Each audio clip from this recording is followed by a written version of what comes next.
はい、こんにちは、トミーです。皆さんは今年はどこか旅行へ行く計画を立てていますでしょうか？昨年、一昨年あたりから海外旅行を含めて旅行に行く人が戻ってきた印象で、私も昨年は金沢、奈良、あとは台湾へも行くことができました。で、旅行にどんなものを持っていくか、そのパッキングって、その人の考え方や個性が出て面白いですよね。ということで今回は私の旅行のパッキングについてご紹介していこうかなと思います。ちょうど昨年2泊3日で行った台湾の旅行のパッキングを例に具体的に見ていこうと思います。それでは行きましょう。まずパッキングに対する僕の考え方についてお伝えしておこうと思います。まず一つ目は軽い、コンパクトに越したことはないです。旅行って移動が多いですよね。電車、飛行機、バス、タクシー、どの手段を使うにせよ、要所要所で荷物を持ち上げたり下ろしたり、あとは普通に持って歩いたりっていうのが発生してきます。なので荷物は軽ければ軽いほど楽だし、コンパクトなほど足取りは軽くなると思っています。この荷物の重量って1日行動した後の疲労度に直結するんですよね。疲れちゃったら楽しめるものも楽しめないじゃないですか。なので荷物の軽さはかなり重要だと思っています。続いて2つ目の考え方としては、スーツケースよりもバックパックです。私はスーツケースは使っていません。飛行機に乗る際にチェックインカウンターで手荷物を預けたり、あとはそれを受け取る時間がもったいないと考えてしまうからです。特に旅行先での時間ってかなり限られている中で、スーツケースを受け取るためだけに20分、30分時間を奪われるのはもったいないですよね。3つ目に快適性は犠牲にしないです。ミニマリストのパッキングというとさぞかし物が少ないんだろうと思われるかもしれませんが、快適性を犠牲にしてまで物を減らすことはしません。あくまで旅行先、現地で快適に過ごすことが目的であり、足取り軽く快適に旅をするためのパッキングという考え方で物を選んでいます。それでは具体的に見ていきましょう。まずバックパックは大和道のミニというプロダクトを使っています。大和道というブランドは軽量性を重視する国産のアウトドアブランドで、ウルトラライトでありながら機能や快適性もしっかり作り込んだ道具を展開されています。自分は日帰りの登山から1泊のテント泊までこれで行きますし、加えて街でも普段使いしますし、海外旅行もこれで行っています。特徴としては25リットルのザックになっていますが、このロールトップを広げると30リットルまで拡張できます。なのでお土産などを買って荷物が増えても対応できる点が嬉しいです。そして 380g と超軽量です。もちろん軽いだけではなく山道具ですので耐久性もあります。触ってみると分かるんですけども、それを実現するために本体、あとポケット部分、ロールトップ部分、それぞれ要所で使う素材を変えているんですよね。さすが UL メーカーのプロダクトというだけあってストイックさを感じます。続いて衣類になります。これらが持っていった衣類の全てになります。まずは T シャツ2枚。9月の台北ということで、季節的には夏だったので基本的には T シャツで過ごしていました。ということで、日数分の着替えとして T シャツを2枚、パッキングしています。続いてショートパンツです。暑い気候の中でより快適に過ごすためには自分にとっては短パンは必須です。こちらは先ほどご紹介した大和道というブランドの5ポケットショーツという商品になっています。スマートフォン専用のポケットがあったり、その名の通り5つポケットがありまして、山だけではなく旅行でも便利です。丈がねちょっと短めで、ワイドなシルエットも可愛いですよね。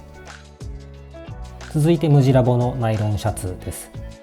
空港や飛行機の中など空調が効きすぎている時に羽織るように持って行っています。撥水のナイロン生地なので雨が降った際にも着ていました。かなり薄手で軽量ということもあって、畳むと手のひらサイズまでコンパクトになるのも便利です。続いて下着2セット分ですね。肌着と靴下とパンツです。現地で洗濯すればもう少し減らせますが、ランドリースペースを探したり、洗濯して回収しに行ったりというのが意外と脳のリソースを使ったり、時間も使うので、3泊ぐらいまでなら洗濯しない前提で持っていった方が快適に過ごせます。あとは下着の素材としてメリノウールのものを持っていくようにしています。このメリノウールというのは天然の抗菌消臭効果があるので、最悪数日洗濯しなくても匂うことがないので安心です。実際パッキングする際にはこれら全てをスタッフサックと呼ばれる薄手のナイロンでできたアウトドア用の巾着袋というものがあるんですけども、これにまとめて入れています。この袋自体が 10g 程度でかなり軽いのと、入れた時にね巾着でこう絞ることもできますので、コンパクトに収めることができます。続いて財布になります。財布は日本で日常的に使っている財布をそのまま持って行っています。ただし一遍中身を全て出して必要なもののみを入れて持っていきます。まずは現金ですね。現地で使う現金。それ以外ではカードを3枚入れて持って行っています。クレジットカード、スイカカード、あとはヨーヨーカーと呼ばれる日本でいうところのスイカのように使える電子マネーを持っていきます。これで電車に乗ったりお買い物することができます。続いて小物類です。小物類は無印のダブルファスナーのポーチにこのようにまとめています。ポケットが2つついており、表のポケットはメッシュポケットになっていて、中身が見えるので物が探しやすくなっています。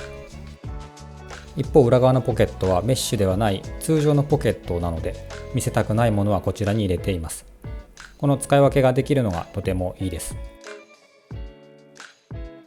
中身を見ていくと、まずは日焼け止めとリップクリームですね。続いてアイマスクと耳栓です。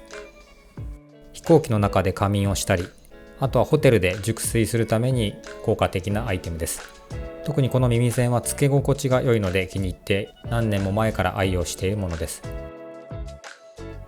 続いてカメラの予備バッテリーと小型の急速充電器、それとケーブルになります。この充電器は小型なのに 45W の出力が可能で、ガジェット系の急速充電が可能になっています。実際に使う際にはこの Type-C to Type-C のケーブルでカメラを充電したり、あとは iPhone を充電したいときにはこの変換アダプターを先端に挿すことによってライトニング端子に変換して使えます。このアダプターも急速充電に対応しているものです。これらのセットがあればわざわざケーブルを2本持っていく必要がなくなります。続いて背面のポケットです。まずは化粧水を入れています。スキンケア用品ってミニボトルに入れてもかなりかさばるので、旅行ではこういった試供品のパウチを持って行って使っています。あとは薬・サプリ類になります。ビオフェルミンやビオ3などの整腸剤、これは毎日飲むことによって腸の働きを整えることができるようです。最後にメラトニンサプリですね。寝る前に飲むことによって眠りが深くなります。以上が小物系になります。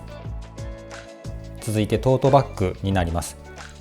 現地で活動する際には私はこのトートバッグに必要なものだけを入れてより身軽に行動していました。見ての通り結構使い込んでよれてしまっていますが、逆にこういう力が抜けた何気ないバッグの方が現地の日常風景に溶け込むことができるので好んで使っています。あとは折りたたみ傘ですね。こちら無印のもので今は販売されているのかわかんないんですけども、 110g 程度とかなり軽量なタイプです。台湾は急に雨が降ってきたりするので、こういう軽量コンパクトな傘があると便利です。次に撮影用のカメラです。軽量なカメラを持っていくこともありますが、前回はソニーのミラーレス一眼を持っていきました。少し重いんですけども、写真も動画もちゃんと撮りたい時にはこの一眼を持っていきます。これ以外の他の荷物をかなり軽量に抑えているので、カメラをね一眼にしてもさほど苦にはならないです。次にパスポートとスマートフォンです。これらはバックパックではなく衣服のポケットに入れて持ち歩いていました。自分の場合はスマートフォンはパンツのここのポケットという感じで定位置が決まっていて、すぐに、取り出せるようになっています。以上がカバンの中身になります。それでは実際に詰めてみましょう。まずは衣服のスタッフサックを入れます。トートバッグを入れます。で、この上にカメラを入れていきます。メインの機室は以上ですね。で、折りたたみの傘はすぐに取り出せるようにサイドポケットに入れます。最後にこの小物のポーチを背面ポケットに入れて完了です。容量的にはまだまだ余裕がありますね。重量としてはこれで 3.2 キロになります。実際はカメラはバックパックに入れずに肩にかけて移動することが多いので、そうするとバックパックの重量としては約2キロほどになります。機内持ち込みの重量制限が7キロだったりしますが、これだけ軽いと帰りにたっぷりお土産を買って入れる余裕がありますね。はい、以上が足取り軽く快適に旅をするための2泊3日の旅行パッキングでした。いろいろアイテムを試して今ここに落ち着いているという感じです。ということで試したんだけども持っていくのをやめたものを、最後にご紹介しておこうと思います。まず充電アダプターとケーブルですね。以前はカメラ用、あとはスマホ用とそれぞれ充電器を持っていき同時に充電していました。でも先ほどご紹介したこの急速充電システム一つあれば特に問題なく充電ができています。続いてモバイルバッテリーを持っていくのをやめました。というのも携帯のバッテリーが切れることがほとんどないからです。もし使っているスマホが2年以上のものだったら、当然バッテリーが劣化しているのでこのスマホ本体のバッテリーを交換した方が幸せになると思っています。次に SIM カードをやめて eSIM を使うようにしました。海外でスマートフォンを使うには現地の通信業者の SIM カードを購入する必要があります。ただ空港などで購入すると貴重な時間を使ってしまいますし、日本で SIM カードを購入して持っていくにしても SIM カードを抜き差しする手間があります。eSIM は SIM カードと異なり、SIM 情報を端末内にダウンロードしておき、現地の空港に着いたら自分のスマートフォン上の操作でアクティベーションするだけでネット回線が使えるようになります。この SIM カードってすごく小さくてなくしやすいのでこれは便利です。そしてシャンプー、ボディーソープ、歯ブラシ、あとはパジャマも持っていくのをやめました。これらはホテルにありますのでわざわざ自分で持っていく必要がないからですね。自分の場合はシャンプーやボディーソープにそれほどこだわりを持っているわけではないので、このホテルについているもので十分です。はい、いかがだったでしょうか。もしおすすめの旅行アイテムなどがあればコメント欄で教えてもらえると嬉しいです。さらにおすすめの旅行先やこれから行く予定の旅行先なども教えてもらえると参考になるのでとてもありがたいです。それでは今日はここまでとしたいと思います。終わり。